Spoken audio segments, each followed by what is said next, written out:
மகிமை உண்டாவதாக. இன்றைக்கும் நாம் பரிசுத்த ஆலயத்தில் விசேஷமாக வீடுகளில் ஆராதனை செய்து கொண்டிருக்கிற ஒவ்வொரு பிள்ளைகளுக்கு இயேசு கிறிஸ்துவின் நாமத்தில் உங்களை வாழ்த்தி நான் கர்த்தருக்குள்ளாக உங்களை ஆசீர்வதிக்கிறேன். விசேஷமாக இன்றைக்கும் நாம் கர்த்தருடைய சமூகத்தில் கூடியிருக்கிற இந்த பரிசுத்த நாள் ஆராதனை வேலையில் ஆவியான தேவன் தாமே இன்றைக்கு நம்ம பாடுகிற பாடல்களும் துதிக்கிற அந்த துதியிலும் கர்த்தர் மகிமைப்படுவாராக.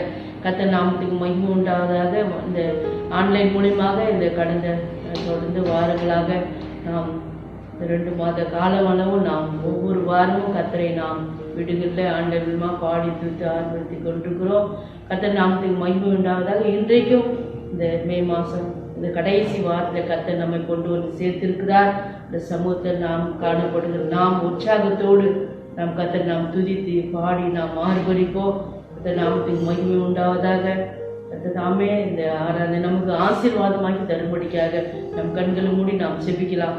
இதாவே நன்றியோடு சோத்தரிக்கிறோம், துதிக்கிறோம் ஐயா, சோத்தரிக்கிறோம். ஆண்டவரே ஆசீர்வதிக்கப்பட்ட கர்த்தாவை ஸ்தோத்திரிக்கிறோம் ஐயா, சோத்தரிக்கிறோம்.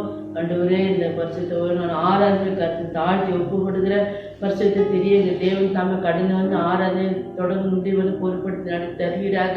இந்த சமூகம் பிரசங்கம் ஆண்டவரே பிரசன்னம் ஆண்டவரே எங்கள் ஆளுகை செய்யட்டும். ஆண்டவரே சோத்தரிக்கிறோம். ஆண்டவரே வார்த்தைகள் ஆண்டவரே எங்கள் உள்ளங்களை கிரியை செய்ய வேணுமா செவிக்கிறையா. ஆண்டவரே சோத்தரிக்கிறோம்.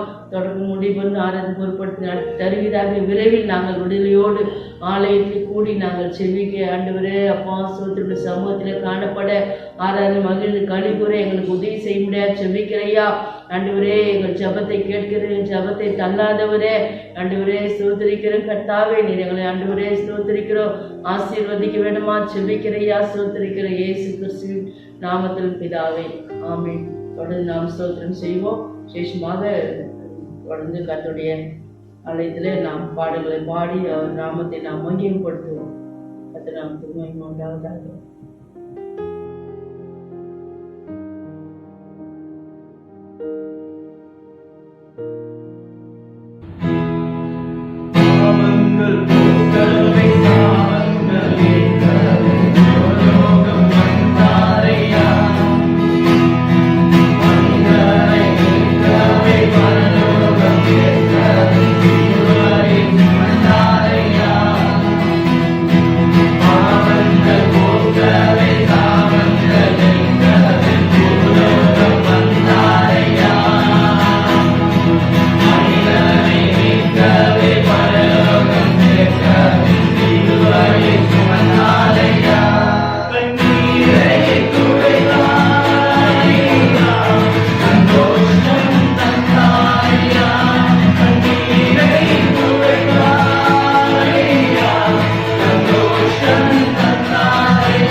நமக்கு கர்த்தருடைய வார்த்தை பகிர்ந்து கொள்ளும்படிக்காக நம் மத்தியிலே வந்திருக்கிற ஐயா லூக்கா அவர்கள் நமக்கு கர்த்தருடைய வார்த்தையை தந்து கர்த்தருடைய நாமத்தை மகிமைப்படுத்துகிற கர்த்தர் நாம மகிமைப்படும்படியாக நாம் கரங்களை தட்டி நாம் கர்த்தர் நாம் வரவேற்போம். நாமத்துக்கு மகிமை உண்டாவதா. சென்ற காலம் முழுவதும் காத்தாரே, ஒரு சேதமும் அணுகாமல் சொந்தமாக ஆசி பொழிந்தனக்கென்றோம் சுகபலன் அளித்தாரே. சொந்தமாக ஆசி பொழிந்தனக்கென்றோம் சுகபலன் அளித்தாரே. அல்லேலூயா துதி அல்லேலூயா, எந்த நன்னலம் இயேசுவை பாடிடுவேன். அல்லேலூயா துதி அல்லேலூயா, நன்னலம் இயேசுவை பாடிடுவேன். இந்தனை மறுபடியும் வந்தவோம் அழைத்து கர்த்தரை கொண்டாடுவேன். இத்தனை கிருபைகள் நித்தமும் அருளின கர்த்தரை கொண்டாடுவேன். காலம் முழுவதும் தாம் தஞ்சமே ஆனாரே. அங்கும் எங்கும் நோய்கள் பரவி வந்தாலும் அடைக்கலம் அளித்தாரே. அங்கும் எங்கும் நோய்கள் பரவி வந்தாலும் அடைக்கலம் அளித்தாரே. அல்லேலூயா துதி நலம் இயேசுவை பாடிடுவேன். அல்லேலூயா துதி அல்லேலூயா, எந்த நன்னலம் இயேசுவை பாடிடுவேன். எத்தனை கிருபைகள் நித்தமும் அளித்து கர்த்தரை கொண்டாடுவேன். எத்தனை கிருபை நித்தமும் அருளி கர்த்தரை கொண்டாடுவேன். முதல் கவியாலே போக இயேசுவை பாடிடுவேன். அவர் நாமம் ஊற்றுண்ட பரிமள தைலம் அவரை நேசிக்கிறேன். அவர் நாமம் ஊற்றுண்ட பரிமள தைலம் அவரை நேசிக்கிறேன். அல்லேலூயா துதி அல்லேலூயா, எந்த நன்னலம் இயேசுவை பாடிடுவேன். அல்லேலூயா துதி அல்லேலூயா, எந்த நன்னலம் இயேசுவை பாடிடுவேன். இத்தனை மறுபடியும் நித்தமும் அழைத்து கர்த்தரை கொண்டாடுவேன். இத்தனை கிருபைகள் நித்தமும் அழைத்து கர்த்தரை கொண்டாடுவேன். அல்லேலூயா. ஜெபம். எங்களை நேசிக்கிற நல்ல தகப்பனே, இந்த மனமகிழ்ச்சியான நாளுக்காக உமக்கு கோடான கோடி சோத்திரம் அப்பா. உங்களுடைய அனாதி தீர்மானத்தின்படி அப்பா, நாங்கள் இந்த நாளிலே இந்த ஒளி இந்த வானொலியின் மூலமாக இந்த செல்போன் மூலமாக உங்களுடைய நாமத்தை மகிமைப்படுத்துவதற்கு நீர் கொடுத்த நல்ல சாக்கியங்களுக்காக நன்றி சொல்கிறோம் அப்பா. நீர் எத்தனை நல்லவர் என்பதை எங்களோட வாழ்க்கையில் ஒவ்வொரு நாளும் ருசித்து பார்க்க தேவன் கொடுத்த கிருபைகளுக்காக ஸ்தோத்திரம். பாதுகாத்து கொண்ட கிருபைகளுக்காக ஸ்தோத்திரம். எந்த நோய் நொடியும் இல்லாதபடி எங்களையும் எங்களோட சபை மக்களையும் எங்கள் பகுதியில் எங்கள் பட்டணத்தில் இருக்கிற ஒவ்வொருவரையும் நீங்கள் பாதுகாத்து கொண்ட கிருபைக்கு நன்றி சொல்கிறோம் அப்பா. எந்த நாளும் உங்களுக்கு நன்றி உள்ள பிள்ளைகளாக இந்த உலகத்தில் ஜீவிக்க கிருபை செய்யுங்க. இப்பொழுது கூட அப்பா உங்களுடைய வேத வசனங்களை நாங்கள் தியானிக்க முடியாது கொடுத்த கிருபைகளுக்கு ஆசோதரம். அது எங்களுடைய ஆவிக்குரிய வளர்ச்சிக்கு 30, 60, 100 பலன் கொடுக்கத்தக்கதாக இது கிருபை செய்ய, எங்களுடைய உள்ளங்களை திறந்து கொடுக்க என்னை தாமே கிருபை பாராட்டுங்க. துதி கன மகிமை எல்லாம் ஒருவருக்கே செலுத்துகிறோம். இயேசுவின் வல்லமுள்ள நாமத்தில் ஜெபிக்கிறோம் எங்கள் ஜீவனுள்ள பிதாவே. ஆமென், ஆமென். நம்முடைய ஆண்டவரும் இரட்சகருமாகிய இயேசு கிறிஸ்துவின் இனிதான நாமத்திலே உங்களுக்கு என்னுடைய பணிவான ஸ்தோத்திரங்களை ஏறெடுக்கின்றேன். ஏறத்தாழ 70 நாட்கள் நாம் இந்த கொரோனாவினாலே லாக்டவுன் ஆகி ஆலயங்கள் எல்லாம் திறக்க முடியாதபடி, அப்பா இதுவரையிலும் இந்த உலக சரித்திரத்திலே இது போன்ற நாட்களை நாம் கண்டிராத ஒரு வண்ணமாக இந்த காலம் கடந்து சென்றதை என் மக்கள் எல்லாம் நன்றாக அறிவீர்கள். ஆனால் இந்த காலத்திலே கர்த்தர் கிருபையாக நம்மை ஜீவனோடு சுகத்தோடு பலத்தோடு பாதுகாத்து கொண்ட கிருபைக்கு அவருக்கு கோடி கோடி நன்றிகளை செலுத்த வேண்டும். இப்பொழுது கூட நாம் வேதத்திலிருந்து ஒரு பகுதியை தியானிக்க இருக்கின்றோம். உங்களுக்கெல்லாம் நன்றாக தெரிந்த ஒரு பகுதி தான் சங்கீதங்களின் புஸ்தகம் 16ஆம் வசனம், 16ஆம் அதிகாரம் 1வது வசனம். சங்கீதங்களின் புஸ்தகம் 16:1. தேவனே என்னை காப்பாற்றும், உம்மை நம்பி இருக்கிறேன். அல்லேலூயா. இந்த வார்த்தையை சொல்லுகிறவர் அரசர்களுக்கெல்லாம் அரசர் என்று சொல்ல விடமாக இருக்கின்ற தாவீது ராஜா. அவர் சொல்றாரு, தேவனே என்னை காப்பாற்றும். ஒரு பெரிய ராஜா. இந்த ராஜாவுடைய மகத்துவத்தை, இந்த ராஜாவை குறித்து நாம் நன்றாக அறிந்து கொள்வது மிகவும் நல்லது. இன்றைக்கு கூட அந்த இஸ்ரவேல் தேசத்தில் இவருக்கு முன்னிருந்தவர்களும் சரி, இவருக்கு பின்னால் வந்தவர்களும் சரி, இவருக்கு சமமானவர் ஒருத்தரும் இல்லை என்று சொல்லும் விதமாக தான் இவருடைய ஆட்சி இருந்தது.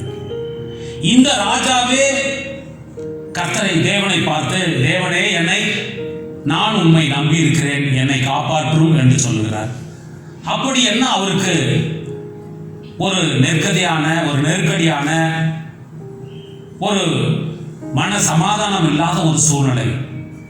தேவனை தனக்கு என்னை எப்படியும் காப்பாற்றும் என்று சொல்லி ஒரு ராஜா சொல்லுகின்றார். நீங்க இவரை குறித்து கர்த்தர் வைத்திருக்கிற இந்த வேத வசனத்தில் வேத புத்தகத்தில் எழுதியிருக்கிறதை பார்க்கலாம். அப்போஸ்தலருடைய நிருபம் 13ஆம் அதிகாரம் 22வது வசனத்தை பாருங்க.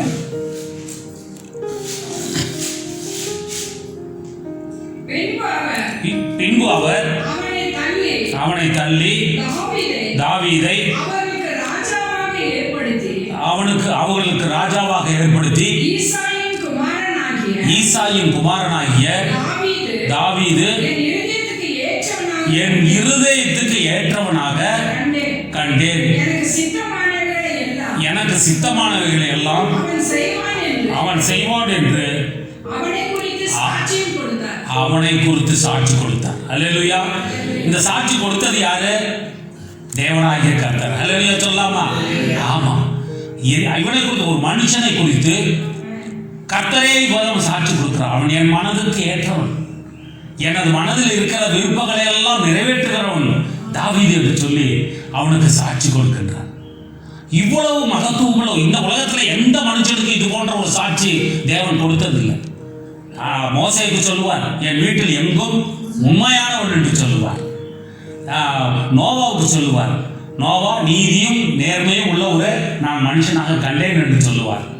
ஆனால் தாவீது குறித்து சொல்லும் பொழுது, இவன் என் மனதில் இருக்கிறதை எல்லாம் நிறைவேற்றுகின்றவன் என்று சொல்லி தேவனே அவளுக்கு சாட்சி கொடுக்கின்றான்.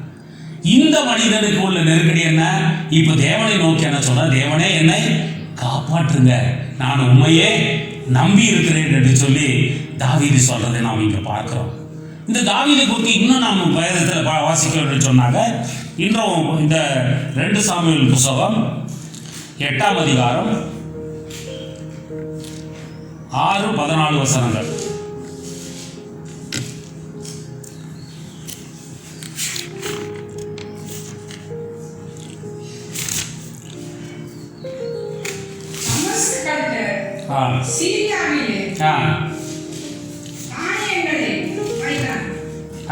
படிங்க.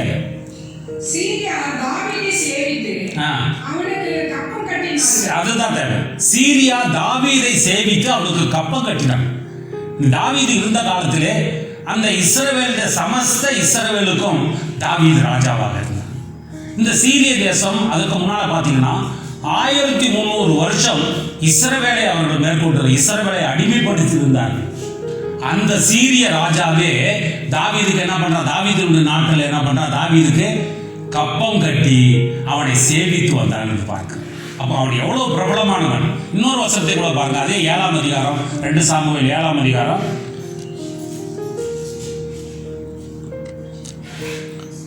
8-9 வசனங்கள். 2 சாமுவேல் 7. இப்போதும் நீ என் தாசனாகிய தாவீதை நோக்கி சேனைகளின் கர்த்தர் சொல்லுகிறது என்னவென்றால், நீ இஸ்ரவேல் என்கிற என் ஜனத்துக்கு அதிபதியாக இருக்கும்படி ஆடுகளின் பின்னே நடந்த உன்னை, ஆடுகளின் பின்னே நடந்த தாவீதை நான் ஆட்டு மந்தையை விட்டு எடுத்து நீ போன எவ்விடத்திலும் உன்னோட இருந்து அல்லேலூயா சொல்லாமா? ஆமா, தாவீது எங்கெல்லாம் போனானோ அங்கெல்லாம் ஜெயம், அங்கெல்லாம் வெற்றி. அவனை மேற்கொள்வதற்கு ஒருத்தருமே இல்லை. தாவீது போன எல்லா இடத்திலும் கர்த்தர் அவனுக்கு ஜெயத்தை கொடுத்தார். அல்லேலூயா சொல்லாமா? அதே வரல இன்னொரு வசனம் பாருங்க. இன்னொருத்தன் அவனுக்கு கப்பம் கட்டுறான். 8ஆம் அதிகாரம் 14வது வசனம். 2 சாமுவேல்.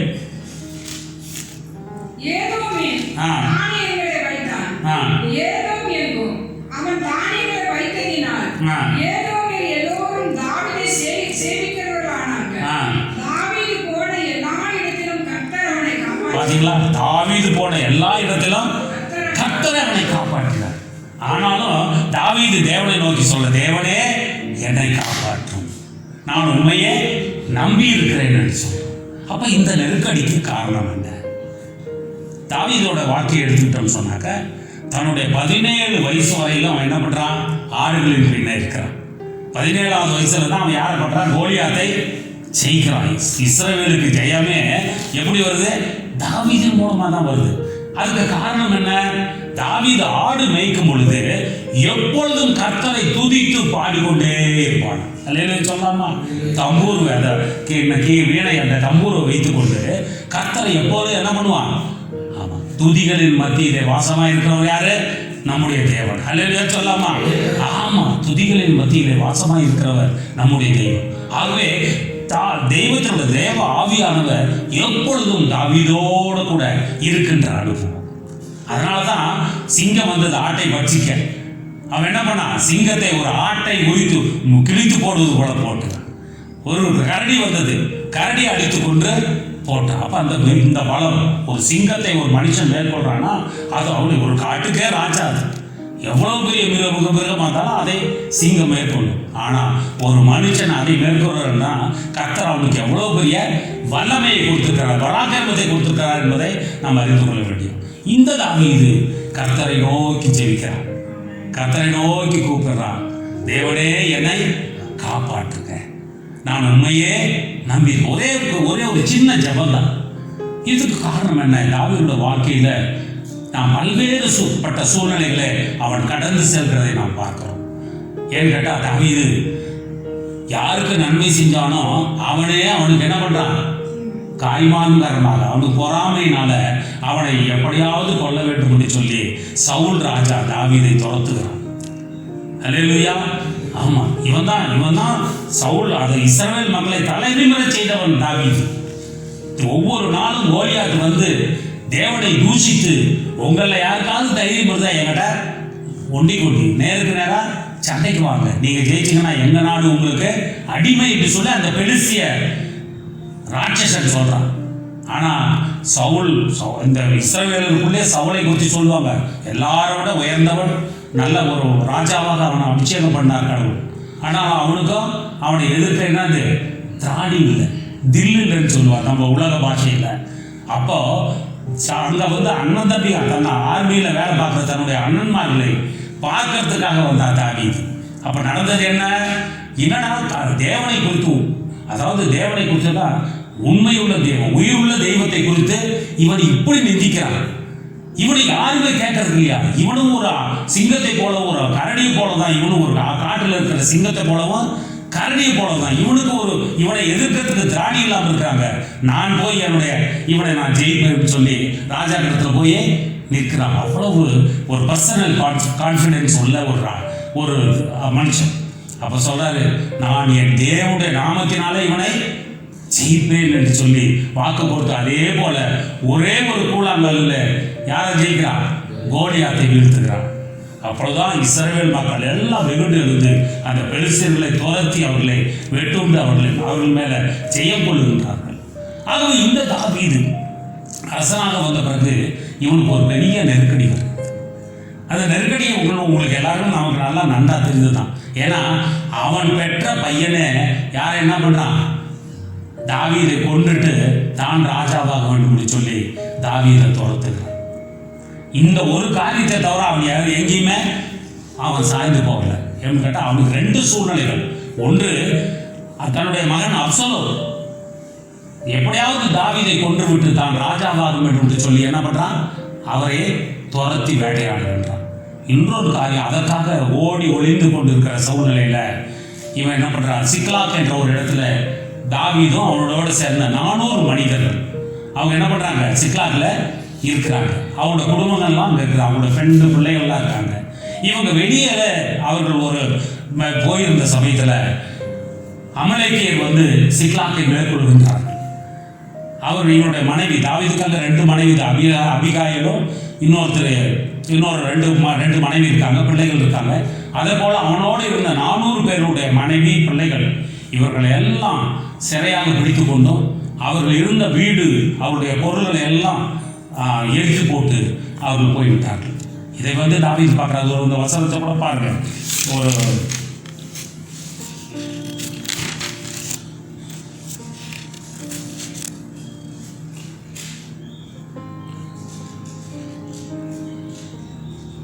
1 சாமுவேல் 30ஆம் அதிகாரம் 4வது வசனம். 1 சாமுவேல் புத்தகம் 30ஆம் அதிகாரம் 4வது வசனம். அப்பொழுது தாவீதும் அவனோடு இருந்த ஜனங்களும் அழுகிறதுக்கு கூட தங்களிடத்தில் பலன் இல்லாமல் போக மாட்டோம் சத்தமிட்டு அழுதார்கள். அல்லேலூயா. ஆமாம், இது ஒரு மோசமான நிலைமை. என்னோட மனைவி பிள்ளைகள் எல்லாம் சிறைபிடிக்கப்பட்டாங்க. அமலேக்கியர் மோசமான ஜனங்க. இவனுடைய பொருள்கள் எல்லாம் கொள்ளையடிக்கப்பட்டது, வீடெல்லாம் தீக்கிரையாக்கப்பட்டது. இந்த சூழ்நிலையிலே தாவீதும் அவனோடு இருந்த ஜனங்களும் அவனோடு இருந்த வேலையாட்கள், அதாவது வீரர்களும் பார்க்குறாங்க. அவங்களுக்கு அழுகிறது கூட பலன் இல்லை, ஒரு அவ்வளவு மோசமான நிலைமை. ஆனால் அந்த நிலைமையிலும் தாவீது ஏபோத்தை கொண்டாந்து அதை போட்டுக்கொண்டு கர்த்தரோட சமூகத்தில் போய் உட்கார்ந்து கர்த்தரிடத்தில் கேட்குறான், அப்பா, நான் இந்த மாதிரி என்னுடைய மனைவி பிள்ளைகள் எல்லாம் சிறைப்பிடித்துக்கு போயிட்டான் அமலேக்கியர். நான் அவர்களை பின்தொடர்ந்து போனான், அவர்களை மேற்கொள்வேனா அப்படின்னு சொல்லி யார்கிட்ட கேட்குறான்? தாவீது கேட்குறான். அப்போ அவர் சொல்றாரு, போ, நீ கண்டிப்பாக அவனை மேற்கொள்வாய் என்று சொல்லி அதே போல் அந்த 400 மனிதர்களோட பின்தொடர்ந்து போய் தன்னுடைய மனைவி, பிள்ளைகள், தான் இழந்த பொருட்கள் அத்தனையும் ஒன்று விடாமல் திரும்ப தாவீது பெற்றுக்கொண்டான் என்று பார்க்கிறோம். இதுதான் அவருடைய நிலைமை. ஆனா இன்னொரு சூழ்நிலையில அப்சலோம் இவரை தவிர்த்தார். அப்போ ஓடி ஒளிகிறார் தன்னுடைய உயிருக்காக பயந்து. தாவீது பெரிய பராக்கிரமசாலி, ஆனாலும் தன்னுடைய உயிருக்காக ஓடி ஒளிகிறார். அப்போ கூட அவருடைய அந்த அப்சலோமை கொன்று போட 3 பேர் போறாங்க. அந்த வசனத்தை கூட நீங்க பார்க்கலாம்.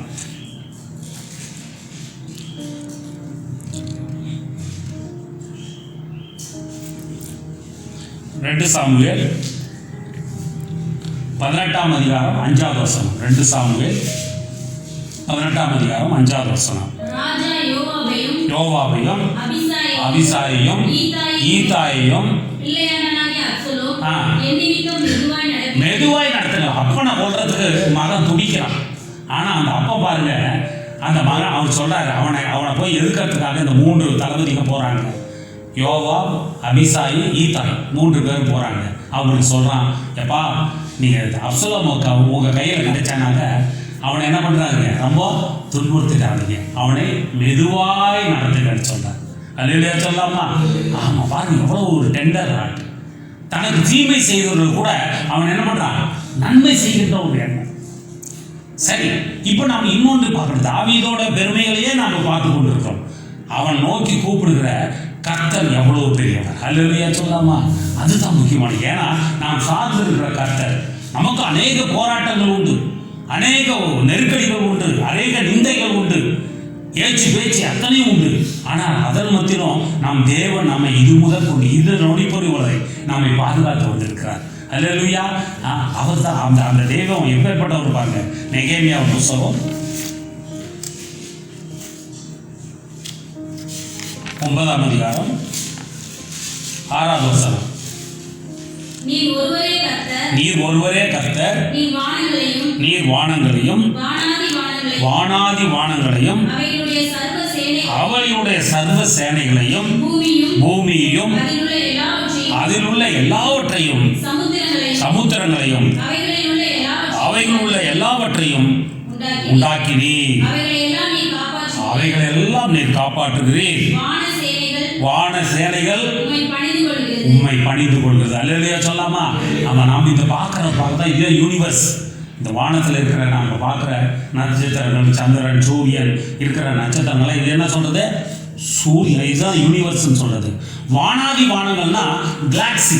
இதை போல இன்னும் 2-3 இருக்கா வானாதி வானங்கள். அதற்கெல்லாம் அதிகாரியானவர் நம்முடைய தேவன். அல்லேலூயா சொல்லாமா? ஆமா, அவ்வளவு மைட்டி. மைட்டி கவன், வல்லமை உள்ளவர். அவருக்கு ஒரு நிகரானவர் யாரும் அவருக்கு இல்லை. அந்த தெய்வத்தை நாம் தெய்வமாக கொண்டிருக்கிறோம். அல்லேலூயா. ஆமா, நாம் பாக்கியம் உள்ள ஜனங்கள் என்று வேதம் சொல்லுகிறது. ஆகவே அவரை நோக்கி கூப்பிடுறாங்க. இவனே பெரிய ராஜா. ஒன்று கோலியாத்த சும்மா ஒரே கூழாங்கல்ல போட்டு தந்தவன். அவன் கத்தியை எடுத்து அவன் கழுத்தை வெட்டினவர்.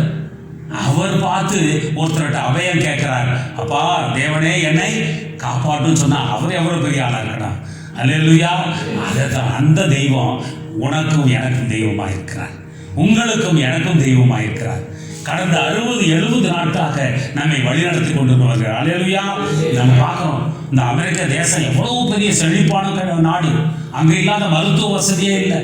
இந்தியாவில் ஒருத்தருக்கு ரொம்ப கொடிய நோய், இதுக்கு முன்னே இங்கே யாருமே டாக்டர் முடியலன்னு சொன்னால் அவனை ஃப்ளைட் வச்சு அமெரிக்காவுக்கு தான் கொண்டு போனாங்க.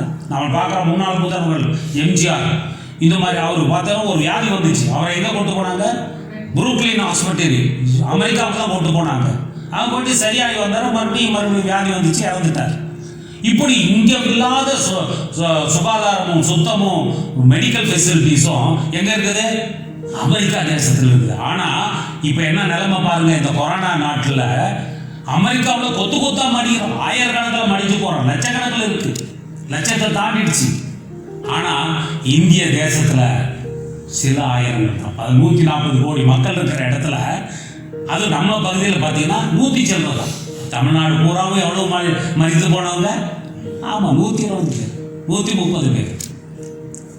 அப்போ கடவுள் கிருபையா நம்மளை எப்படி பாதுகாத்து கொண்டார். அல்லேலூயா சொல்லாமா? ஆமாம், அந்த தெய்வத்துக்கு நாம் என்ன பண்ணோம்? நன்றி உள்ளவர்களாக இருக்கணும். ஏன்னா நமக்கு எந்த கொரோனாவுடைய வரல. பண்ருட்டியில் ஒருவர் கூட, இந்த பண்ருட்டி பட்டணத்தில் ஒருவர் கூட கொரோனாவுனால யாராவது இறந்து போனாங்களா? இல்லை. அப்போ கடவுளுடைய கிருபை நம்ம மேலே இருக்குது, நம்முடைய சபை மேலே இருக்குது, நம்முடைய பட்டணத்தின் மேலே இருக்குது, நம்ம தமிழ்நாட்டின் மேலே இருக்குது. ஆகையினால தான் நாமெல்லாம் பாதுகாக்கப்படுகின்றோம். அப்படியேப்பட்ட வல்லமை உள்ள தெய்வம் நம்முடைய தெய்வம். அல்லேலூயா சொல்லாமா? அவர் ஏழை எளிய மக்களுக்கு அவர் ஒத்தாசை செய்கிறார். நம்ம நிலைமை தெரியும். இங்கே கொரோனா வந்துச்சுனாக்க எப்படி கூட்டமாக மறிப்போம். நம்ம சுத்தம் நமக்கு தெரியாதா என்ன? நம்ம எவ்வளோ சுத்தமாக இருக்கிறோம். அமெரிக்காவில் ஒன்றுக்கும் கையை கழுவுறான், காலை கழுவுறான். அவனுக்கே இந்த நிலைமை. நமக்கு சாப்பாட்டுக்க வழி இல்லை. யாராவது கொடுப்பாங்களே? எத்தனையோ ஏழை மக்கள் இருக்கிறாங்க. ஆனால் கூட கர்த்தர் கிருபையாக இந்த நொடி பொழுது வரை நம்மை பாதுகாத்து கொண்டார். அதுதான் அவர் நமக்கு செய்கிற பெரிய கிருபை. நமக்கு ஒரு தயவு. அவருடைய இரக்கத்துக்குள்ள நாம இருக்கிறோம். அவருடைய சட்டைகள் கீழே நாம் அடைக்கலமாக இருக்கிறோம் என்பதை இங்கே உணர்த்துகிறது. ஆகவே இப்போ அவரை பார்த்து தான், இந்த தெய்வத்தை பார்த்தா, இந்த தெய்வத்தை பற்றி இன்னொன்று கூட நீங்கள் பார்த்துருங்க. சங்கீதம் 36:6 பாருங்க. சங்கீதம் 36:6.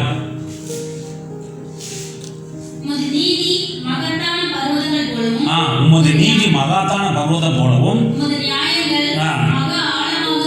உமது நியாயங்கள் மகா ஆழமாக இருக்கிறது. கர்த்தாவே, மனுஷரையும் மிருகங்களையும் நீர் காப்பாற்றுகிறீர். அல்லேலூயா. மனுஷனை மட்டும் அவர் காப்பாற்றல, நாம வச்சு வளர்க்குறோம்ல, ஆடு மாடுகள் எல்லா மிருகங்கள் பூனை நம்ம வீட்டு பிராணியா வளர்க்குறோம் அத்தனையும், அது கூட அந்த கொரோனாவில் செத்துருக்கலாம். ஆனால் ஒன்று கூட என்னது, ஒன்று கூட மரணிக்கல. மனுஷரையும் மிருகங்களையும் அந்த உலகத்தில் உள்ள அத்தனையும் காப்பாற்றுகிறவர் நம்முடைய தெய்வம். அல்லேலூயா. அவர் நம்முடைய தெய்வமாக இருக்கிறார். இன்னொன்று பாருங்க, அவருக்கு மேலே ரோமர் 11ஆம் அதிகாரம் 33வது வருஷம்.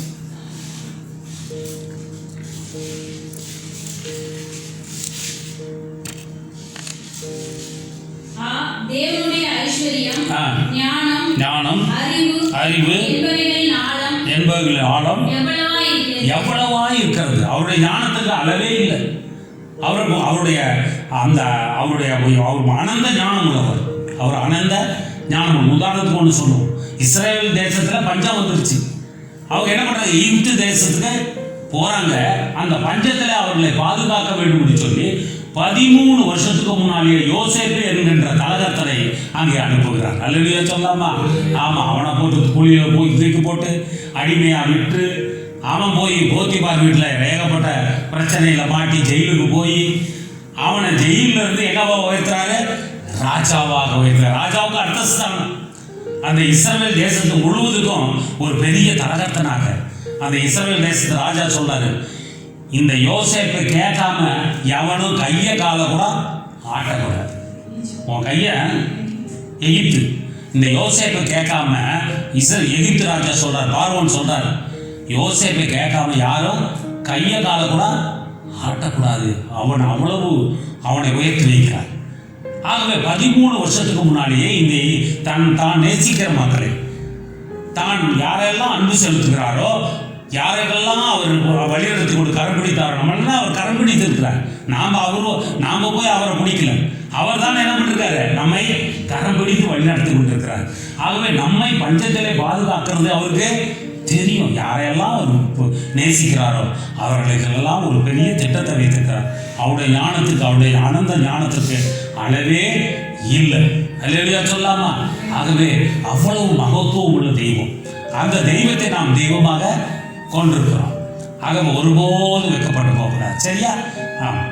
இப்போ இவ்வளவு இந்த சூழலில் கர்த்தர் வந்து யாரை தேவன் காப்பாற்றுவார்? எல்லாத்தையும் இப்போ எல்லாருமே தேவனே என்னை காப்பாற்றுங்க அப்படின்னு சொல்லி எல்லாருமே போய் சொன்னாக்க அவர் ஏற்றுக்கொள்வாரா? ஏற்றுக்கொள்வாரா? யாரோட ஜெபத்தை ஏற்றுக்கொள்வார்? வேற என்ன சொல்லுது? யாரோட ஜெபத்தை?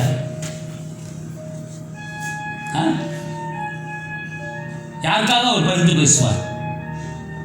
உண்மை உள்ளவர்களுக்காக. அல்லேலூயா சொல்லாமா? ஆமாம். பாருங்க, மோசே என்கிற ஒரு தலகத்தில் இருந்தார். இஸ்ரவேல் மக்களை வழிநடத்தி கொண்டு வருகிற ஒரு மோசே. அவர் வந்து அவரை குறித்து அவருடைய சொந்த சகோதரனும் சகோதரியுமே பொறாமப்பட்டு, நான் உனக்கு மட்டும்தான் கர்த்தர், உன்னோட மட்டும் தான் பேசுவாரா, எங்கள்கிட்ட பேச மாட்டாரா அப்படின்னு சொல்லி அவர் மேலே பொறாமப்படுறாங்க. அவர் மேலே பொறாமப்படுறாங்க. அப்படி பொறாமப்படும் பொழுது அவர் சொல்றாரு, யாரை குறித்து நீங்கள் பொறாமப்பட்டீங்க? யாரை குறித்து நீங்கள் பேசுறீங்க? மோசே என் வீட்டில் எங்கும் உண்மை உள்ளவர். என்னாகும் 12ஆம் அதிகாரத்தில் பார்த்தீங்கன்னா, மோசே என் வீட்டில் எங்கும் உண்மை உள்ளவர், அவனை குறித்து நீங்கள் பேசுறீங்கன்னு சொல்லிட்டு மிரியாமுக்கு குஷ்டரோகத்தை வரவழைச்சார். அதை அனுமதித்து விடுறார். அப்புறம் மோசேவே இப்போ அவருக்கு ஜெபிக்கிறார், ஐயா வேணாம், என் சகோதரியை காப்பாற்றுக்கணும்னு சொன்னோன்னே ஒரு வாரம் அந்த குஷ்டரோகம் இருந்து நீங்கி விட்டது என்று பார்க்கிறோம். ஆகவே தேவன் யாரை காப்பாற்றுவார், யாரை கரம் பிடித்து வழி நடத்துவார்னு சொன்னா உண்மை உள்ளவனை வழி நடத்துவார். சொல்லாமா? அடுத்த 2வது பார்த்தீங்கன்னா, பரிசுத்தமே ஒரு கிறிஸ்தவனுக்கு மூச்சு காட்டுன்னு ஒரு வேத பண்டிதர் சொல்றார். பரிசுத்தம் தான் நமக்கு என்னது? மூச்சு காட்டு. நம்ம ஒவ்வொரு நொடி பொழுதும் பரிசுத்தமாக வாழ வேண்டும் என்பதுதான் கர்த்தருடைய சித்தம், அவருடைய எதிர்பார்ப்புமா இருக்கிறது. ஆகவே பரிசுத்தவான்களை அவர் பாதுகாக்கிறார். அல்லேலூயா. அவர்களுக்கு அவருடைய ஜெபத்தை அவர் கேட்கிறார். கேட்டு உடனே அதுக்கு பதில் கொடுக்கிறார். பாருங்க, அதுக்கு போனா பார்க்கலாம். தானியேல் ஜெபிக்க ஆரம்பிக்கும் பொழுதே என்ன பண்ணுதான்? பரலோகத்திலிருந்து பதில் வருதுன்னு சொல்லி தேவதூதன் சொன்னார். நீ ஜெபிக்க ஆரம்பித்த போதே உன்னுடைய வேண்டுதல் கேட்கப்பட்டது. அதுபோன்று தானியேல் போல ஜெபிக்கின்றவர்கள் பரிசுத்தவான்களுக்கு கர்த்தர் பாருங்க. தானியேல் எப்படி பரிசுத்தவான் பார்த்தா, ராஜா சொல்றார், எனக்கு என்னென்னலாம் சாப்பாடு கொடுக்குறீங்களோ அந்த சாப்பாடு யார் கொடுக்கணும்? தானியேலுக்கு சாத்ராக் மேஷாக் ஆபேத்நேகோ அந்த எகிப்து இஸ்ரேல் தேசத்துலேருந்து வந்த அடிமைகளுக்கும் கொடுங்க. ஏன்னா அவர்கள் நல்ல சமத்துள்ளவர்களாக வரணும் அப்படிங்கிறதுக்காக. ஆனால் அவர்கள் ராஜாவுடைய தீட்டுள்ள போஜனத்தினால தங்களை தீட்டுப்படுத்திக்கல, தங்களை பரிசுத்தவான்களாக பாதுகாத்து கொண்டாங்க. அதனால் அப்போ என்ன சொல்கிறாரு கர்த்தர், அவங்க ஜெபிக்க தொடங்கினோன்னே என்ன பண்ண கிடைக்கிறது? ஆமாம், அவங்களுக்கு பதில் கொடுத்துக்கணும். அவங்களை அக்கினியில் தூக்கி போட்டாங்க அந்த பரிசுத்தவான்களை. தேவன் ஒருவேளை எங்களை காப்பாற்றாமல் விடலாம் சரி, நீ வைத்த பொற்சிலை நாங்கள் வணங்க மாட்டோம்னு சொல்லி என்ன பண்ணாங்க? அவர்கள் மறுத்து விட்டார். ஆகவே தேவன் வல்லமை உள்ளவர். அவருக்கு தெரியும் யாருக்கு பதில் சொல்ல, யாரை காப்பாற்றுவது. தனக்கு உண்மை உள்ளவர்கள் பரிசுத்தவான்களை அவர் பாதுகாக்கின்றார். அதுக்காக மூன்றாவதாக தீமையை வெறுக்க வேண்டும். கர்த்தருக்கு பொருத்தமான காரியம் என்னது? தீமைக்கு தீமை செய்யக்கூடாது. தீமைக்கு தீமை செய்யக்கூடாது. ரோமர் நிருபம் 12ஆம் அதிகாரம் 21வது வசனத்தை பாருங்க. நீ தீமையினாலே வெல்லப்படாமல் தீமையை நன்மையினாலே வெல்லு. தீமையை நன்மையினாலே வெல்லு. இன்னொன்று ரோமர் 12:9, உங்கள் அன்பு மாயமற்றதா இருப்பதாக தீமையை வெறுத்து நன்மையை பற்றி கொண்டிருக்கிறார். ஆகவே தீமைக்கு தீமை என்பது கர்த்தருடைய சட்டம் கிடையாது, அது கிறிஸ்தவத்துக்கே கிடையாது. தீமையை நன்மையினாலே நாம் வெல்ல வேண்டும். அதுதான் கர்த்தர் எதிர்பார்க்கிறது. அதுக்கடுத்து நாலாவதாக கர்த்தர் தம்மை நோக்கி உண்மையாய் கூப்பிடுவர்களுக்கு அவர் உதவி செய்கிறார். அவருடைய வேண்டுதல்களை கேட்கிறார். ஒரு வருஷம் சங்கீதம் 145 18-19. தம்மை நோக்கி உண்மையாய் கூப்பிடுகிற யாவருக்கும் ரட்சிப்பை அருளுகிறவராக இருக்கிறார். தம்மை நோக்கி கூப்பிடுகிற யாவருக்கும் உண்மையாய் தம்மை நோக்கி கூப்பிடுகிற யாவருக்கும் கர்த்தர் சமீபமாக இருக்கிறார். அல்லேலூயா சொல்லலாமா? ஆமா. அதுக்கடுத்து பாருங்க, ஐந்தாவதாக கர்த்தர் கபடமற்றவர்களை காக்கிறார். யார் காக்கிறாரா? கபடு. ஆமா, கபடு சூது இருக்கக்கூடாது. சங்கீதம் 116 6 7 8. கர்த்தர் கபடற்றவர்களை பாதுகாக்கிறார்.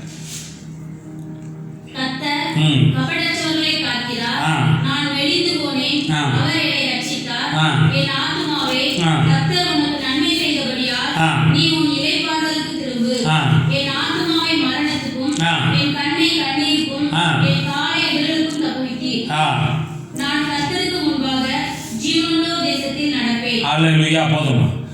கர்த்தர் கபடற்றவர்களை காக்கிறவராக இருக்கிறார். யாரோட ஜெபத்தை கேட்பாரு? கபடற்றவர்கள். உள்ளத்தில் கபடம் இருக்கக்கூடாது. அதை அந்த ஜெபத்தை ஏற்றுக்கொள்ள மாட்டார். ஆகவே முதல்ல சொன்னோம், கர்த்தர் முதல்ல உண்மையானவனை கர்த்தர் காப்பாற்றுறார், பரிசுத்தவானை எதிர்பார்க்கிறார். அதுக்கடுத்து தீமை இருக்கிறதே காப்பாற்றுகிறார். நான்காவதாக கர்த்தர் தம்மை நோக்கி உண்மையாய் கூப்பிடுகிறவர்களை பாதுகாக்கிறார். கர்த்தர் கபடற்றவர்களை பாதுகாக்கிறார். இன்னொன்று பாருங்க, கர்த்தர் தமிழ் அன்பு கூறுகிறவர்களை காப்பாற்றுகிறார். யாரையான கர்த்தர் பேரில் நாம் என்ன பண்ணோம்? அன்பு கூறுறோம். அன்பு கூறுதல் என்ன? கர்த்தருடைய கற்பனைகளையும் அவர் நமக்கு கற்பித்த காரியங்களையும் நாம் கடைபிடிக்கின்ற பிள்ளைகளாக இருக்கிறோம். ஒரு பேரில் அன்பு கூறுறதுன்னா என்ன அர்த்தம்? அவருடைய கற்பனைகளை கைக்கொள்கின்ற பிள்ளைகளாக இருக்கின்ற. சங்கீதம் 145 20.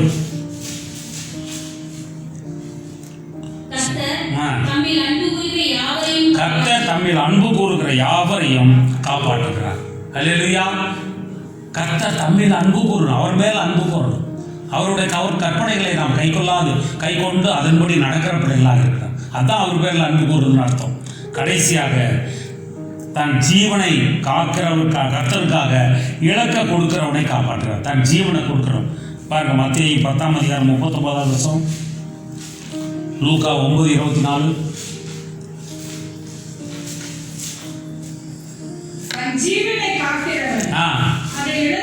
அதை இழந்து போவான். கர்த்தர் நிமித்தம் தன் ஜீவனை கொடுக்க சித்தமான உள்ளவன் என்ன பண்ணுவான்? காப்பாற்றப்படுவான். அல்லேலூயா. ஆமா, கர்த்தர். ஏன்னா கர்த்தர் நிமித்தம் நமக்கு பாடுகள் உண்டு. அவர் எப்பயும் என் பின்னே சிலுவையை எடுத்துக்கொண்டு என் பின்னே வான்னு சொன்னார்.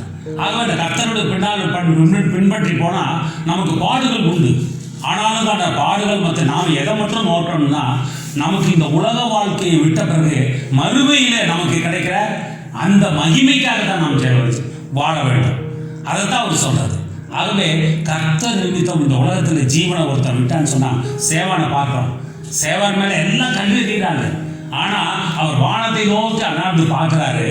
இயேசு கிறிஸ்துவே அவருடைய அந்த த்ரோன், அந்த அவர் சிம்மாசனத்தை விட்டு எழுந்து என் மகனே வா என்று கை நீட்டி அவர் அழைக்கிறார்.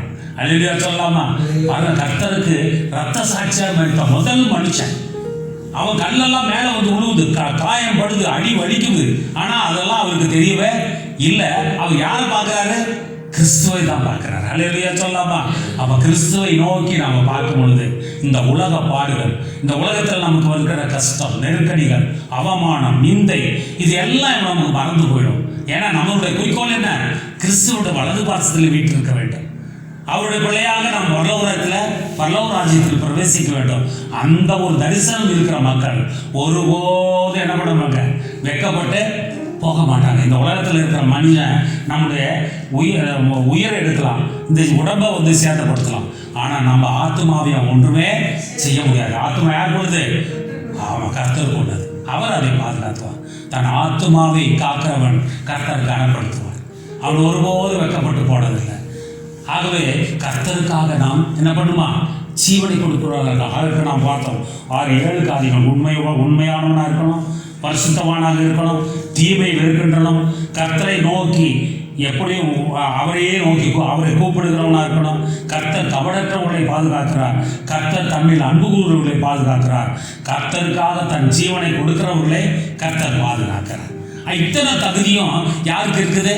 தாவீதுக்கு இருக்குது. அதனால தான் அவனை கர்த்தர் நோக்கி சொல்றான், தேவனே என்னை காப்பாற்றுங்க, நான் ஒருபோதும் வெட்கப்பட்டு போகக்கூடாது சாமி. என் எதிரிகள் முன்னாலே என்ன தாழ விடாதீங்க. நீங்க என்னுடைய எதிரிக்கு முன்னால் 23ஆம் சங்கீதத்தில் சொல்லுங்க, என் பாத்திரம் நிரம்பி வழிகிறது. ஏன்னு கேட்டா அவர் கனப்படுத்துகிறார். எதிரிகள் முன்னிலையில அவர் நம்ம என்ன பண்றாரு? கனப்படுத்துகிறார். அவர் நம்மை கனப்படுத்துகிறதையும் எங்கே நம்மை நிமிரச் செய்கிற ஒரு பேர். சங்கீதம் 20 எடுங்க, 21.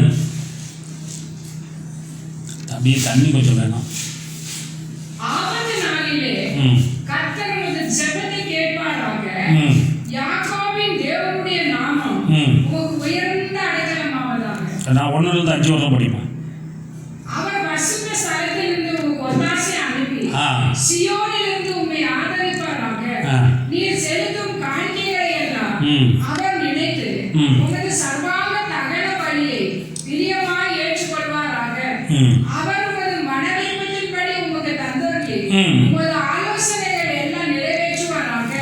நாங்கள் உமது ரட்சிப்பினால் மகிழ்ந்து எங்கள் தேவனுடைய நாமத்திலே கொடியேற்றுவோம். வேண்டுதலை எல்லாம் கர்த்தர் நிறைவேற்றுவாராக. போதும். இப்போ கர்த்தர் நம்முடைய ஆபத்து நாளிலே நமக்கு உதவி செய்கிறவராக இருக்கிறார்.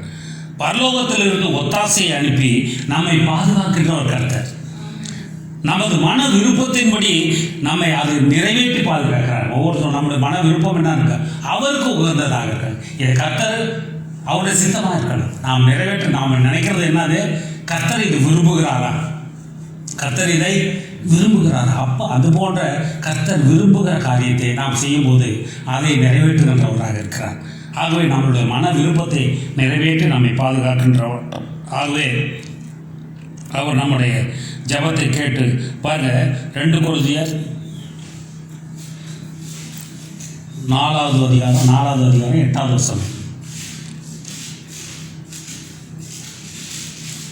நாங்கள் எப்பகுதியிலும் நெருக்கப்பட்டும் ஒடுங்கி போகிறதில்லை, கலக்கம் அடைந்தும் மனம் முறிவடைவதில்லை.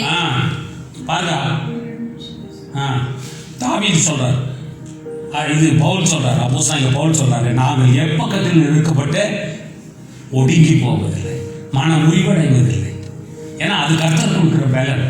நாம் அவருக்குள்ளாக ஜீவிக்கும் பொழுது அவர் நிச்சயமாகவே நம்மை பலப்படுத்தி நம்மை வழிநடத்துகிற தெய்வமாக இருக்கிறார்.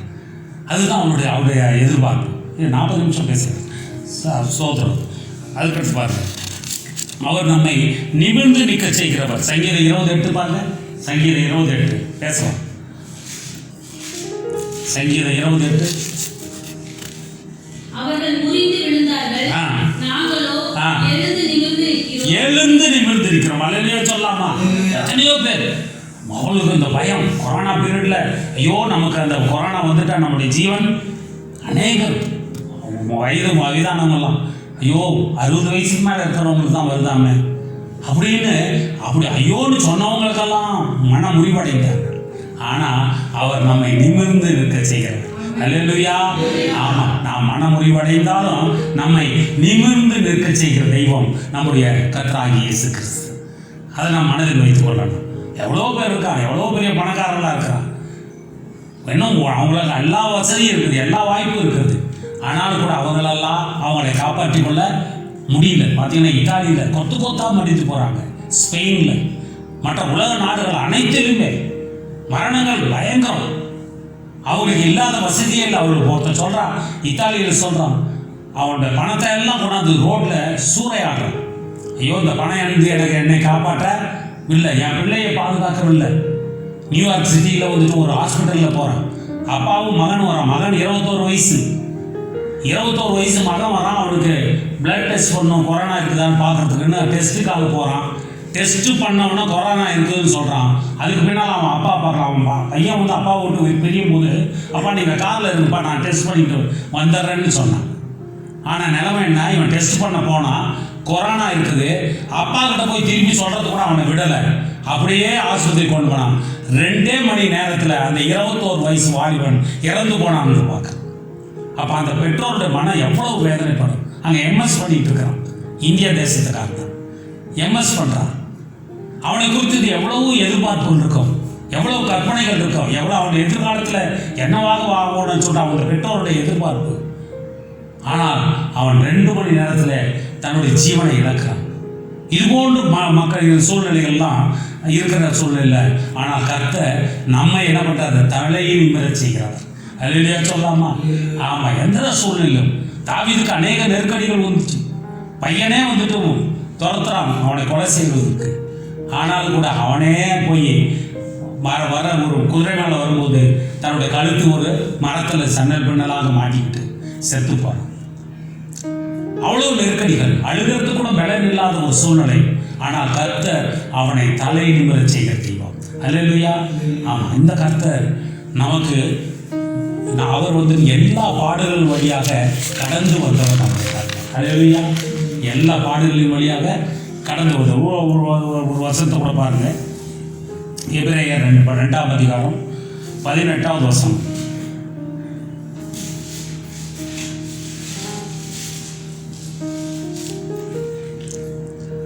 எபிரேயர் எபிரேயர் 2ஆம் அதிகாரம் 18வது வசனம். ஆதலால் அவர்தாமே சோதிக்கப்பட்டு பாடுபட்டதினால் அவர் சோதிக்கப்படுகிறவர்களுக்கு உதவி செய்ய வல்லவராக. அல்லேலூயா சொல்லாமா? ஆமா, அவருக்கு இல்லாத சோதனையே இல்லை. இயேசு கிறிஸ்துவுக்கு இந்த உலகத்தில் இல்லாத சோதனையே இல்லை. சாதாரண ஒரு தச்சையனோட மகன் தான்.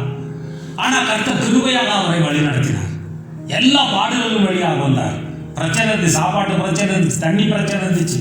நாங்கள் இஸ்ரேல் தேசம் போனபோது ஒரு இடத்த காமிச்சாங்க. இதுதான் மரியாதை இருந்த வீடு, யோசேப்பு நாசரேத்தில். இதுதான் இயேசு கிறிஸ்து தங்கி இருந்தா அவங்க அம்மா தங்கி இருந்த வீடுன்னு சொன்னாங்க. அந்த பக்கத்தில் பார்த்தா தண்ணி வசதி இல்லை. அங்கேருந்து ஏறத்தாழ 1.5 கிலோமீட்டர் நடந்து சென்று அன்னை மரியா வந்துட்டு தண்ணி எடுத்துட்டு வந்திருக்காங்க. இயேசு கிறிஸ்து அதுக்காக ஒத்துழைச்சு அவங்களுக்கு உதவி செய்திருக்கிறார். ஆகவே அவர் சந்திக்காத பாடுகள் இல்லை. ஏதோ அப்படியே ஒரு பெரிய ராஜா வீட்டில் பிறந்து அப்படியே சௌக்கியமாக வந்துட்டார் இல்லை. அவர் சந்திக்காத பிரச்சனையே இல்லை. அவமானங்கள், நிந்தைகள், போராட்டங்கள், சாப்பாடு இல்லாத பிரச்சனை. அப்பாவோட கூட வேலை செஞ்சு போய் தச்சு வேலை செஞ்சாதான் அவருக்கு சாப்பாடு. இத்தனைக்கு அவங்க அப்பா இளம் வயதில் இறந்துட்டாரு. இவர் தான் அந்த பிள்ளைகளை தன்னுடைய தம்பிமார்களை மற்றவர்கள் எல்லாத்தையும் வழிநடத்திருக்கார், காப்பாற்றி இருக்கிறார். அவ்வளவு பாடுகள் இருக்குது. ஆனால் அதன் மத்தியிலும் கூட அந்த அவர் நமக்கு தெய்வமாக இருக்கிறார். அல்லேலூயா சொல்லாமா? அவர் 100% மனிதனாகவும் 100% தெய்வமாகவும் இங்கே உலகத்தில் இருந்த காலத்தில் இருந்தார். அவர் தெய்வமாக இருக்கிற போது தான் அவருக்கு எல்லாம் அவரை சுற்றி வந்தால் வியாதியஸ்தர்லாம் சுகமானாங்க. அவர் ஒரு வார்த்தை சொன்னால் போதும் சுகம். சகேவியை பார்த்தா, நீ இறங்கி வா, இன்றைக்கு நான் உன் வீட்டுக்கு வரணும், உன் வீட்டுக்கு தான் அந்த தங்க போகிறேன்னு சொன்ன உடனே அவன் ரட்சிப்பே அடையணும். அவன் பாவத்தை உணர்ந்து அவனாவே சொல்கிறான். இயேசு கிறிஸ்து இதெல்லாம் சொல்லுன்னு அவனுக்கு சொல்லலை. அவன் சொல்கிறான், நான் யார்கிட்டயாவது அநியாயமாக வாங்கியதா நாளத்தனையா திருப்பி கொடுக்குறேன், என்ற உண்ணானவர்கள்லாம் நான் தடுத்தது கொடுக்க போகிறேன் அப்படின்னு சொல்லி அவனே கன்ஃபர்ஸ் பண்ணி ரட்சிப்பை பெற்றுக் கொள்கிறான். இதுதான் கிறிஸ்து. ஆகவே அவர் சந்திக்காத பிரச்சனையே இல்லை. ஆகவே நாம் இந்த உலகத்தில் சந்திக்கிறதெல்லாம் கால் தூசு பிரச்சனை. அவர் வாடினால் அவருக்கு சிலுவை மரணத்தில் அவர் பட்ட பாடுகளுக்கு அளவே இல்லை. 7 8 அங்கே ஆணியை வச்சு கையில் அடிக்கிறான். தலையில் முள்முடி ஏறத்தால அந்த முள்முடியை வச்சு அதில் கோலில் அடிச்சிருக்கான். உடம்புல பார்த்தோன்னா 5000த்துக்கு அதிகமான காயங்கள்னு சொல்கிறாங்க. அந்த மரத்தை தூக்கிட்டு அவரே அந்த கொல்கதாரி மலையில் ஏறி போனது பார்த்தாக்க இவர் இது போன்ற பாடுகள் யாருக்கும் வந்ததில்லை. ஆனால் அதன் மத்தியிலும் அவர் கர்த்தருக்கு, அந்த தேவனுக்கு உண்மை உள்ளவர், தன்னுடைய ஆத்மாவை காத்து கொண்டார். ஒருபோதும் அது அவளுக்கு தீமை செய்தவர்களுக்கு எதிராக அவர் என்ன பண்ணல, தீமை செய்யும் தீமையான மொழிக்கு அவரை மன்னிக்க தான் சொல்றார். ஆக இது போன்ற ஒரு தெய்வத்தை நாம் பார்த்திருக்கவே முடியாது. அவர் நம்முடைய தெய்வமாக இருக்கிறார். அல்லேலூயா சொல்லாமா? ஆகவே தாவீது, அதனால் தான் தாவீது இவ்வளவு பெரிய மகத்துவம் உள்ள ராஜா, கர்த்தருக்கு ரொம்ப வேண்டியவர். இருந்தாலும் கர்த்தரை நோக்கி சொல்றான், என் தேவனே என்னை காப்பாற்றுங்க, நான் உண்மையே நம்பி இருக்கிறேன். இன்னைக்கு நாம் யாரை நம்பி இருக்கிறோம்? இந்த உலகத்தில் நாம் யாரை நம்பி இருக்கிறோம்? ஏன்னா அவர் நம்மை கொண்டு கரம் பிடித்து வழிநடத்தி கொண்டு வருகிறார். நம்முடைய சூழ்நிலைகள் எல்லாம் அவர் அறிவார். நம்முடைய இன்றைய நிலை என்ன என்பதை அறிவார். ஒரு வேலையில் இருந்துக்கலாம், இப்போ வேலை இல்லைங்கிற சூழ்நிலை இருந்திருக்கலாம், கம்பெனி மூடப்பட்டிருக்கலாம், சின்ன சின்ன வியாபாரத்தில் இருந்திருக்கலாம். அந்த வியாபாரத்தை மறுபடியும் தொடங்க போனாக்க அதுக்கு முதல் இல்லாத சூழ்நிலை. கையில் இருந்த படமெல்லாம் அந்த கொரோனா பீரியடில் செலவாயிடுச்சு. எனக்கு திரும்பவும் அந்த வியாபாரத்தை ஆரம்பிக்க முடியாத சூழ்நிலை. விவசாயத்தில் இருக்கிற மக்கள் அன்றைக்கு அநேக போராட்டங்கள், விளைஞ்ச பொருளுக்கு ஏற்ற விலை கிடைக்கல, அவைகளெல்லாம் நஷ்டமாக போயிடுச்சு. எனக்கு மறுபடியும் எப்படி நான் விவசாயத்தை ஆரம்பிப்பது? இது போன்ற சூழ்நிலைகள். அரசாங்கத்திலிருந்து எவ்வளவுதான் உதவி செய்வாங்கன்னு எதிர்பார்த்த அளவுக்கு இல்லை. இந்த சூழ்நிலையை நாம் யாரை நோக்கி பார்ப்பது? இங்கே தாவீது யாரை நோக்கி பார்க்கிறான்? அவருடைய பிரச்சனைகள் நேரத்தில் யாரை நோக்கி பார்க்கிறான்? சர்வ வல்லமை உள்ள தேவனை நோக்கி பார்க்கிறான். அவரை பார்த்து தான் சொல்றான், என் தேவனே என்னை காப்பாற்றுங்க, நான் உண்மையே நம்பி இருக்கிறேன். இந்த கொரோனா பீரியட்ல ஒருவேளை பல்வேறு சூழ்நிலைகளை நாம் சோர்ந்து போயிருக்கிறோமா? நம்முடைய பணங்கள் எல்லாம் விரயமாக இருக்கா? வியாபாரத்தை தொடங்க முடியாத சூழ்நிலை இருக்கா?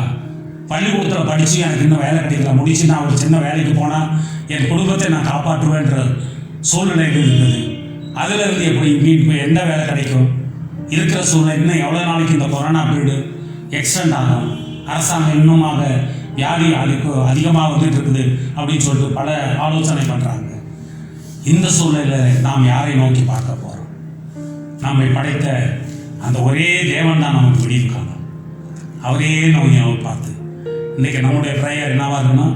தேவனே என்னை காப்பாற்றும், எங்களை காப்பாற்றும், எங்கள் சபையை காப்பாற்றும், எங்கள் பட்டணத்தை காப்பாற்றும், நாங்கள் உண்மையே நம்பி இருக்கிறோம் என்று சொல்லி அவருடைய சமூகத்தில் நாம் திவ்யமாக அவரிடத்தில் முழுவதுமாக நம்மை ஒப்பு கொடுக்க முடியுது. ஆனால் ஒன்று ஒரு காரியம், நம்மிடத்தில் பரிசுத்தம் வேணும், உண்மை வேணும், அவரையே நோக்கி பார்க்கிறோம். எல்லா சூழ்நிலையிலும் அவரையே நோக்கி பார்க்கணும். அவருக்காக ஜீவனையும் கொடுக்க நாம் சித்தமாக இருக்கும்போது, அப்பொழுது உன் பக்கத்தில் வலது பக்கத்தில் 1000 பேர், உன்னை இடது பக்கத்தில் 16 பேர் இருந்தால் அது உன்னை அணுகாது என்று சொல்லி தாவீது சொன்ன விதமாக உன்னை ஒரு சேதமும் உன்னை அணுகாதபடி பாதுகாக்கிறவர் நம்முடைய ஆண்டவராகிய இயேசு கிறிஸ்து. அல்லேலூயா சொல்லாமா? அதை நோக்கி ஜெபிப்போமா? இன்றைக்கு ஒப்பு கொடுப்போமா? கண்களை மூடுவோம், கண்களை மூடுவோம். ஸ்தோத்திரம்பா, ஸ்தோத்திரம்பா, உம்மை துதிக்கிறோம்ப்பா, உம்மை போற்றுகிறோம்ப்பா. அப்பா, உடைய தாசனாகிய தாவீது ஏழுக்கு நல்ல உதாரணமாக, முன் உதாரணமாக இருக்கிறார்ப்பா. அவருக்கு இல்லாத சூழ்நிலையே இல்லைப்பா. அத்தனை சூழ்நிலையிலும் அவர் உண்மையே நோக்கி பார்த்து உம்மிடத்திலேக்கு மண்டியிட்டு தன்னுடைய பாவத்தை அறிக்கையிட்டு அதற்காக மன்னிக்கும்படி கேட்டு மீண்டுமாக உம்மிடத்தில் நல்ல பிள்ளையாக இருந்தார்ப்பா. அந்த அனுபவத்தை நாங்கள் பெற்ற பிள்ளைகளாக இந்த உலகத்தில் நாங்கள் வாழ எங்களை கிருபை செய்தப்பா. எங்களிடத்தில் நாங்கள் ஒருவேளை நாங்கள் தவறி போனவர்களாக இருக்கலாம், குற்றம் குறைகள் இருக்கலாம்ப்பா. நீங்கள் ஒரு விஷயம் தயவாக மன்னித்து எங்களை ஏற்றுக்கொள்ளுங்கப்பா. இந்த கொரோனா பீரியடில் எந்த பாதிப்பும் எங்களுக்கு இல்லாதவாறு நீங்கள் பொறுப்படுத்திக் கொள்ளுங்க சாமி. நீங்கள் இம்மட்டாக எங்களுடைய குடும்பங்களை, எங்களுடைய இனஜன பந்துக்களை, எங்கள் ரத்த கலப்பான மக்கள் ஒவ்வொருவரையும் நீங்கள் பாதுகாத்து கொண்டீங்க. எங்கள் சபையை பாதுகாத்து கொண்டீங்க, எங்கள் பட்டணத்தை பாதுகாத்து கொண்டீங்க. அதுபோல் இனி வரும் நாட்களிலும் நீங்கள் எங்களை பாதுகாக்க வல்லவராக இருக்கிறதுக்காக எங்களை முற்றிலுமாக உங்களுடைய கருத்தில் ஒப்பு கொடுக்குறோம்ப்பா.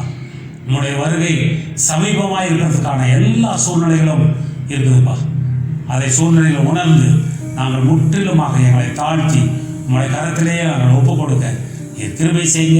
எங்களோட சுய பலத்தால் அல்லப்பா, உம்முடைய பலத்தால் நாங்கள் இந்த உலகத்தில் ஜீவிக்க கிருபை பாராட்டுங்க. துதி கன மகிமை எல்லாம் ஒருவருக்கே செலுத்துகிறோம். இயேசுவின் வல்லமுள்ள நாமத்தில் ஜெபிக்கிறோம் எங்கள் ஜீவனுள்ள பிதாவே. ஆமென், ஆமென்.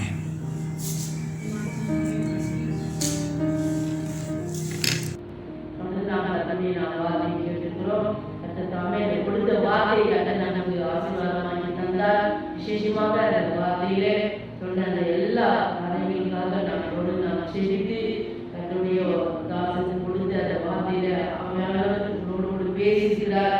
அந்த வார்த்தையினுடைய கத்தத்தாமே நடத்துவதாக, கத்தத்தாமே ஒவ்வொரு ஆராதனை கலந்து ஒவ்வொரு கத்தர் ஆசிரியராக கத்தருடைய வார்த்தையை மதிப்பட்டு இன்னும் குறிப்பை தந்து வரணும் தந்து மனைவியோடு வெளிப்பட்டு ஆவணம் தந்து அவரை கத்தத்தாமே நடத்துவதாக. விசேஷமாக இந்த ஆராதனை பங்குபட்ட ஒவ்வொரு தொழில கத்தர் ஆசிரியராக.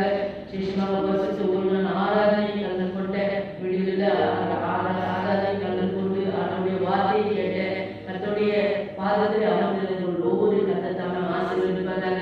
ஒவ்வொரு பிள்ளைகளுக்கும் கத்தத்தாமே வைத்து இந்த வேலையில வியாதி வேலையோட ஒவ்வொரு பகுதியில் கத்தத்து எல்லா வியாதிகளும் கத்தத்து விடுதலை ஆகுவாராக. இயேசு கிறிஸ்துவின் நாமத்தில் பிதாவே. ஆமென். என் ஆத்மாவே கர்த்தரை ஸ்தோத்திரி, என்னோடு பரிசுத்த நாமத்தை ஸ்தோத்திரி. என் ஆத்மாவே கர்த்தரை ஸ்தோத்திரி, கர்த்தரே சகல வல்லமை. ஆமென். ஆமென்.